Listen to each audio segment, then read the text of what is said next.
Welcome to the journey of success through simplest and target-oriented approach. Like, subscribe, share, target with Professor P's Positive Way.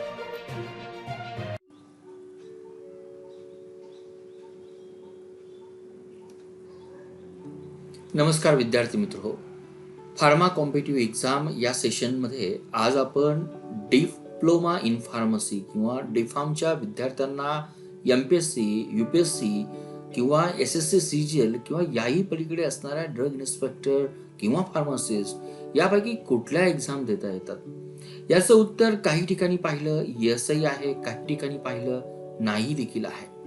त्यामुळे आपल्याला या ठिकाणी मोठा प्रश्न पडतो की डिप्लोमा विद्यार्थ्यांना स्पर्धा परीक्षा देता येत नसेल तर का नाही, आणि जर देता येत असेल तर का. हाच एक संदर्भ आपल्याला या ठिकाणी घ्यायचा आहे, जो आपण पुढच्या सेक्शन्स मध्ये या ठिकाणी पाहणार आहोत. विद्यार्थी मित्रांनो, हा जर व्हिडिओ तुम्हाला मनापासून आवडला असेल तर तुम्ही मला 4 पद्धतीने थँक्यू म्हणू शकाल. 1, या व्हिडिओला लाईक करून, 2, हा व्हिडिओ आपल्या मित्रपरिवारामध्ये शेअर करून, 3, टार्गेट कॉम्पिटिटिव्ह एक्झाम या चॅनलला सबस्क्राईब करून, आणि 4, भविष्यामध्ये असे अनेक व्हिडिओ बनवण्यासाठी मला तुमच्या मोटिवेशन आणि सहकार्याची गरज आहे. या व्हिडिओच्या शेवटी दिलेल्या पेटीएम नंबरवर आपण एक व्हॉलंटरी डोनेटर व्हावं, ही एक आशा आणि अपेक्षा. Let's target competitive exam with professor बीज पॉझिटिव्ह वे. सर्वात प्रथम, डिप्लोमा किंवा डी फार्मसीच्या विद्यार्थ्यांना स्पर्धा परीक्षा देता येतात की नाही या प्रश्नाकडे जाण्या अगोदर आपण अगदी ब्रीफ मध्ये डिप्लोमा या कोर्सची रचना जर पाहिली तर आपल्याला या कोर्सचे काही फीचर्स दिसून येतील. डिप्लोमा हा पहिली गोष्ट, इट इज अ डिप्लोमा लेवलचा कोर्स आहे. आपल्या भारतीय एज्युकेशन सिस्टीम्समध्ये ज्या काही 12th सायन्स नंतर ज्या काही पॅटर्न दिलेला आहे की एज्युकेशनची हायरार्की दिलेली आहे.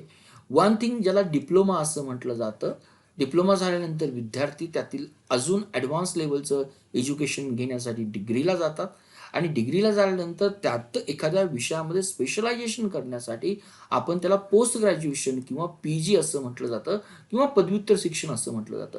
यात नंतरही आणखीन एका विषयामध्ये मोर स्पेशलायझेशन करण्यासाठी आपण डॉक्टरेट केली जाते किंवा PhD केली जाते. याही पलीकडे आपल्याकडे काही ठिकाणी युनिव्हर्सिटीमध्ये MPhil दर्जा दिसतो, is equal to with post ग्रॅज्युएशनचा दर्जा आहे. अमेरिकेसारख्या ठिकाणी PhD नंतर डॉक्टरेट ऑफ सायन्स हाही दर्जा दिला जातो.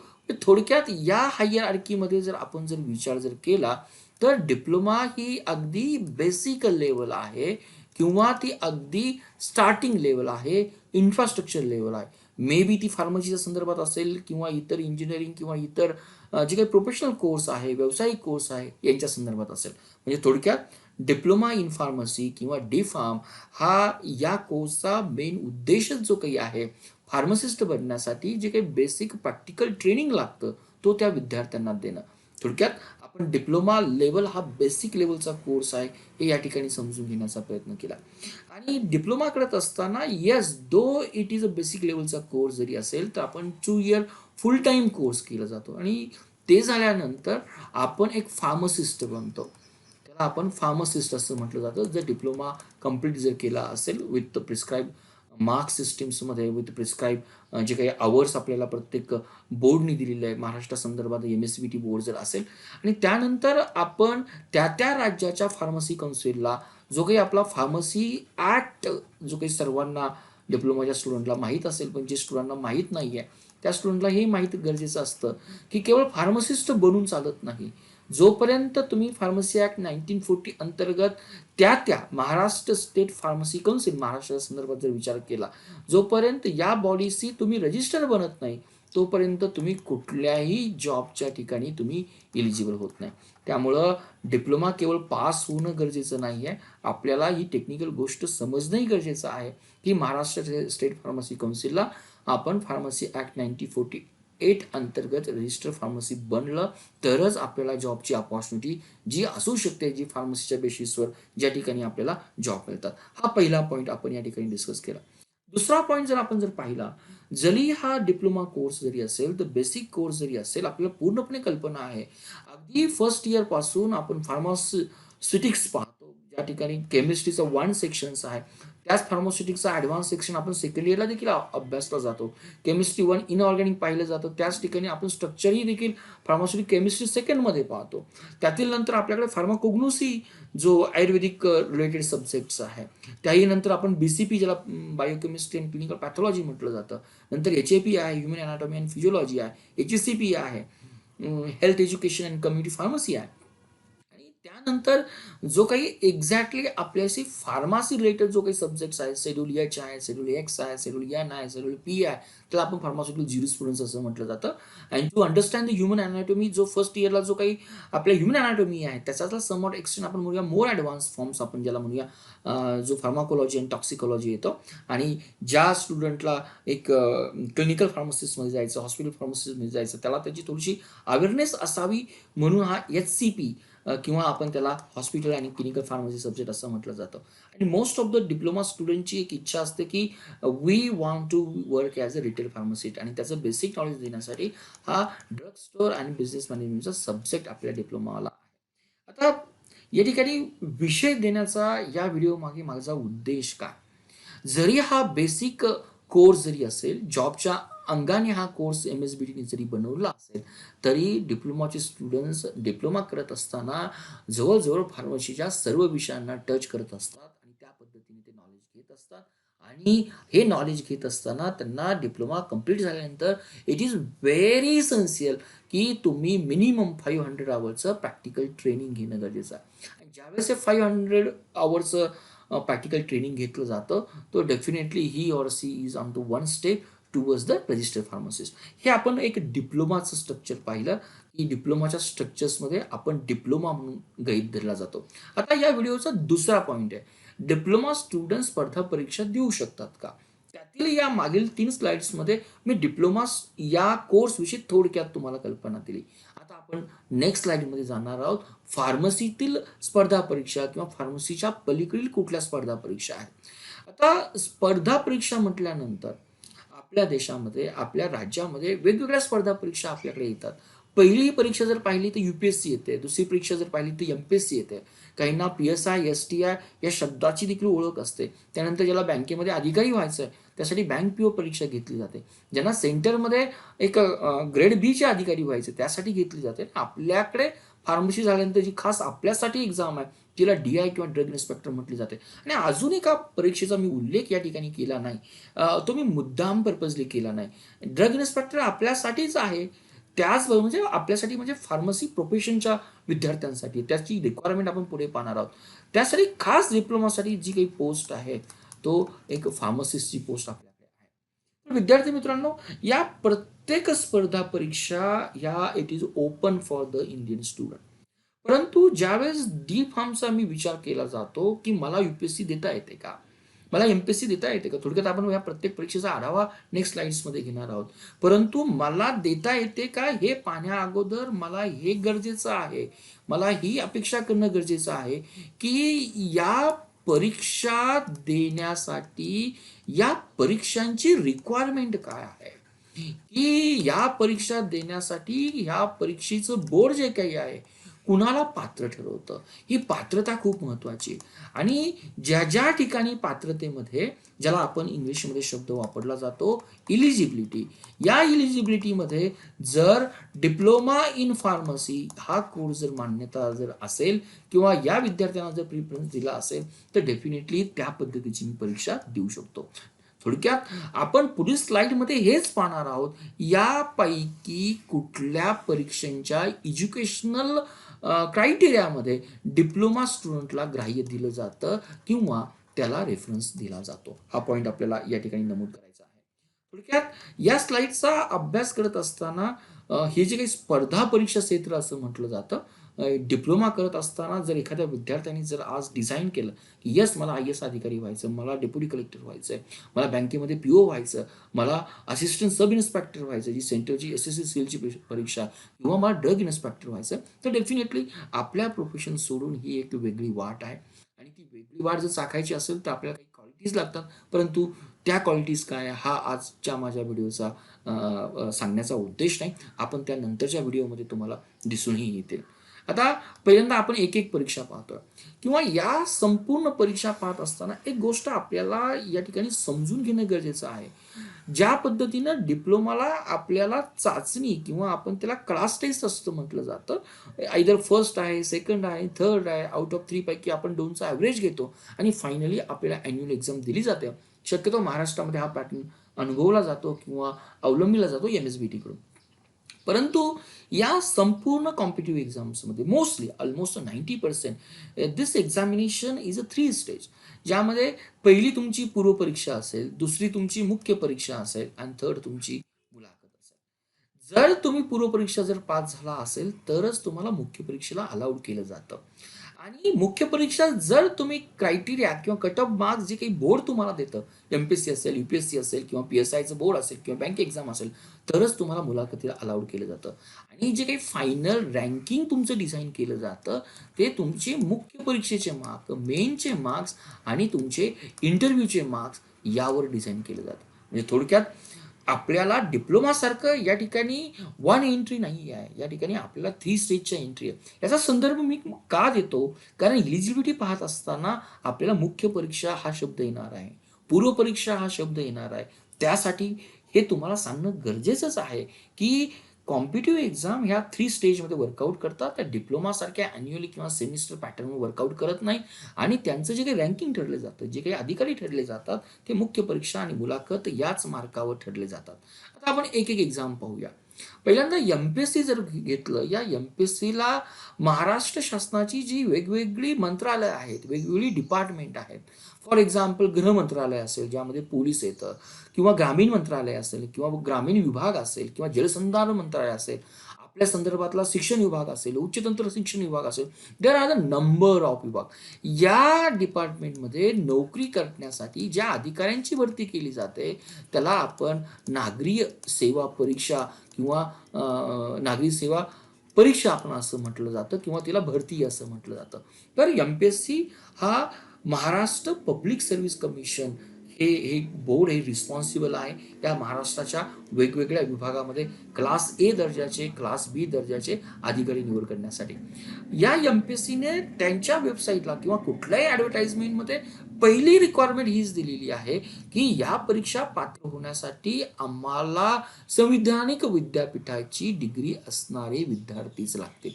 परंतु जे विद्यार्थी फायनल इयरला आहे, म्हणजे फार्मसीच्या संदर्भात डिग्री जर विचार केला तर आपली B.Pharmची डिग्री येते. म्हणजे B.Pharmला जे विद्यार्थी फायनल इयरला आहेत त्याही विद्यार्थ्यांना ही MPSCची पूर्वपरीक्षा देता येते, प्रोव्हायडेड दॅट ज्यावेळेस ती मुख्य परीक्षेला पात्र असणार आहेत त्यावेळेस त्यांनी डिग्रीची फायनल इयरची परीक्षा पास झालं असणं गरजेचं आहे. म्हणजे या शैक्षणिक अर्हतेचा किंवा एज्युकेशनल इलिजिबिलिटीचा MPSCच्या संदर्भात अभ्यास करत असताना ज्या काही विविध रिक्वायरमेंट लागतात, ज्या काही इलिजिबिलिटी क्रायटेरिया लागतात, तर डेफिनेटली या ठिकाणी आपल्याला विद्यापीठाची पदवी हा शब्द येतो. आणि unfortunately we are the diploma, आपण त्याला मराठीमध्ये पदविका असं म्हटलं जातं आणि डिग्रीला आपण पदवी म्हटलं जातं. म्हणजे या ठिकाणी पदविकेचा उल्लेख नसल्यामुळे आपण डिप्लोमा स्टुडंट ही परीक्षा देण्यासाठी पात्र नाही आहोत. ही एक पहिली गोष्ट आपल्याकडे लक्षात येणं गरजेचं आहे. दुसरं, आपण महाराष्ट्र ही परीक्षा MPSCच घेतलं जातं, पण याला दुय्यम सेवा किंवा नॉन गॅजेटेड ऑफिसर म्हटलं जातं. साधारणपणे 3 अधिकाऱ्यांसाठी ही परीक्षा घेतली जाते, ज्याला आपण असिस्टंट सेक्शन ऑफिसर असं म्हटलं जातं. मंत्रालयामध्ये ही एक क्लास B ची पोस्ट आहे. त्याच पद्धतीने राज्य कर निरीक्षक याला सेल्स टॅक्स इन्स्पेक्टर असं म्हटलं जातं. महाराष्ट्राच्या विक्रीकर विभागामध्ये हे इन्स्पेक्टर म्हणून काम केले जातं. आणि जे सर्वांच्या परिचयाची जी काही पोस्ट आहे ज्याला आपण पोलीस सब इन्स्पेक्टर किंवा पोलीस उपनिरीक्षक असं म्हटलं जातं.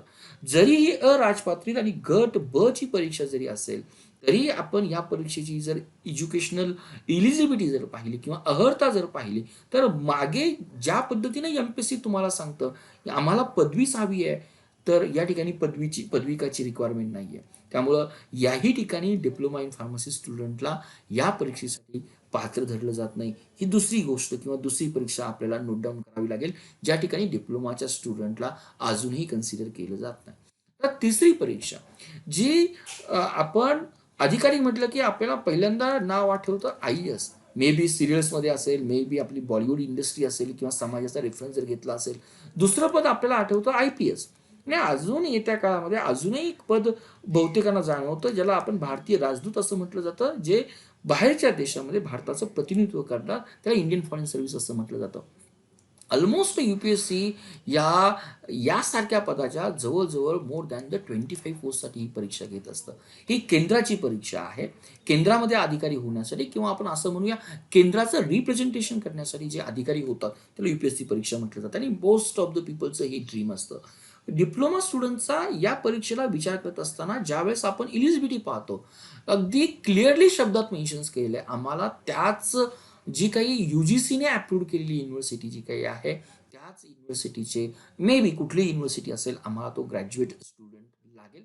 जरी 50% हवेत किंवा 60% रिक्वायरमेंट या ठिकाणी मेन्शन केली नाही, परंतु ग्रॅज्युएशन ही रिक्वायरमेंट या ठिकाणी आहे. म्हणजे या सर्व टिक मार्क्सचा जर विचार करत असताना परत आपल्याला या टिक मार्क या ठिकाणी येते, जी डिप्लोमा इन फार्मसी स्टुडंटला UPSC ज्याला IAS परीक्षा अशी म्हटली जाते ती देण्यासाठी पात्र धरलं जात नाही. कारण डिप्लोमा इन फार्मसी पदवी काय आहे, ही कुठलीही डिग्री किंवा पदवी नाही. हा एक पॉईंट आपण या ठिकाणी लक्षात ठेवतो. दुसरं, बँक एलिजिबिलिटी परीक्षा पाहत असताना साधारणपणे बँकेच्या 2 परीक्षा घेतल्या जातात. एक परीक्षा जिला आपण SBI PO म्हटलं जातं. PO याचा अर्थ प्रोबेशनरी ऑफिसर किंवा टेम्पररी ऑफिसर, त्याला आपण मॅनेजमेंट ट्रेनिंग हा शब्द वापरला जातो. SBI बँकेमध्ये जर मला अधिकारी व्हायचं जर असेल, प्रोबेशनरी ऑफिसर व्हायचं असेल, तर ही मला बँकेची परीक्षा देता येते. परंतु SBI व्यतिरिक्त ज्या इतर गव्हर्नमेंटच्या बँक्स आहेत त्या बँकेमध्ये जर मला जर PO व्हायचं असेल तर त्यासाठी जे काही बोर्ड एक्झाम घेतं तिला आपण IBPS बोर्ड असं म्हटलं जातं, institute of the banking personal selection. आणि या परीक्षेला आपण म्हटलं जातं IBPS PO एक्झामिनेशन. आता या बँकेमध्ये अधिकारी होण्यासाठी, इवन या बँकेमध्ये नॉट ओनली अधिकारी होण्यासाठी, क्लर्क होण्यासाठी देखील जी काही एज्युकेशनल क्रायटेरिया दिला जातो, जो जर आपण जर बारकाईनं पाहिला तर याही ठिकाणी आपल्याला तुम्हाला दिसेल की त्यांची रिक्वायरमेंट SBI PO असो किंवा IBPS PO असो, त्यांना डिग्रीचाच विद्यार्थी लागतो, डिप्लोमाचा विद्यार्थी लागत नाही. म्हणून आपण या टिक मार्क्सचा देखील आपल्याला या ठिकाणी सामना करावा लागतो. कारण डिप्लोमा इन फार्मसी स्टुडंटसाठी इव्हन बँकच्या एक्झाम देणं आजही आपण त्याला पात्र समजलं जात नाही. नंतर SSC CGL नावच जर पाहिलं तर तुम्हाला लक्षात येईल, ही SSC CGL ही केंद्रातली एक्झाम आहे. एक गोष्ट या ठिकाणी लक्षात ठेवा, UPSC ही केंद्रातील मोस्टली अधिकारी A किंवा A दर्जाचे ग्रेड A च्या अधिकाऱ्यांची निवड केली जाते. परंतु केंद्रामध्ये किंवा सेंट्रल गव्हर्नमेंटसाठी जे काही ग्रेड B दर्जाचे जे काही अधिकारी निवड करण्यासाठी जे काही बोर्ड असतं त्याला आपण SSC बोर्ड असं म्हटलं जातं. It is not the 10th board. याला आपण स्टाफ सिलेक्शन बोर्ड असं म्हटलं जातं किंवा स्टाफ सिलेक्शन आपण त्याला कमिशन असं म्हटलं जातं. हा थोडासा तुम्हाला फरक कळाला असेल. म्हणजे though it is a class B ची जर पोस्ट जर असेल, सेंट्रलचे बेनिफिट या पोस्टला मिळतात आणि सर्वांची एक डिझायर असते आणि कम्पॅरेटिव्हली ऑलमोस्ट प्रत्येक वर्षी जवळजवळ मोर दॅन 10,000 व्हॅकन्सी या पोस्टसाठी निघाल्या जातात. त्यामुळं बहुतेक मुलांचा ओढ हा आज जरी महाराष्ट्रामध्ये SSC CGL हा शब्द आपण अडवळणी असेल, कुणाला माहीत नसेल तर मे बी नवीन पिढीला याची कल्पना आहे. हा दुसरा पॉईंट जर आपण या परीक्षेचा जर पाहिला तर या SSC CGLचाच लॉंग फॉर्म जो काही होतो याचंच नाव आहे कंबाईन ग्रॅज्युएट लेवल. म्हणजे थोडक्यात याही एक्झामची रिक्वायरमेंट जी काही आहे ती ग्रॅज्युएट आहे. SSC CGLs मध्ये वेगवेगळ्या पोस्ट आहे. यामध्ये अकाउंटंट आहे, ऑडिटर आहे, द असिस्टंट्स आहे, काही फील्ड जॉब आहेत, काही डेस्क जॉब्स आहेत. जरीही B ग्रेडच्या अधिकाऱ्यांची निवड करत असेल तर या ठिकाणी रिक्वायरमेंट त्यांना डिप्लोमा लागत नाही, त्या ठिकाणी रिक्वायरमेंट लागते ग्रॅज्युएट. आणि परत आपल्याला या क्रॉस फुलीशी आपल्याला या ठिकाणी परिचय येतो. थोडंसं कुठेतरी आपण डिप्लोमाचे स्टुडंट्स या ठिकाणी नाउमेद होतो आणि आपल्याला वाटतं की अरे बापरे, सगळ्याच ठिकाणी आपल्याला पात्र ठरलं जात नाही, मग कुठेतरी आपण पात्र ठरतो का? पूर्णपणे नाउमेद होऊ नका. सरकार आपल्या डिप्लोमाच्या स्टुडंट्ससाठी देखील काही काळजी करत आहे. कुठल्या पोस्ट आपण देऊ शकतो किंवा कुठल्या देणार आहोत हे आपल्याला पाहायचं आहे. पहिल्यांदा आपण एंटर करतो आपल्या फार्मसी फील्डमध्ये आणि असं वाटतं की हा ड्रग इन्स्पेक्टरची मी परीक्षा देऊ शकतो DI झाल्यानंतर. परंतु याही ठिकाणी पहिली रिक्वायरमेंट त्यांनी सांगितलेली की आम्हाला ग्रॅज्युएशन इन फार्मसी लागेल.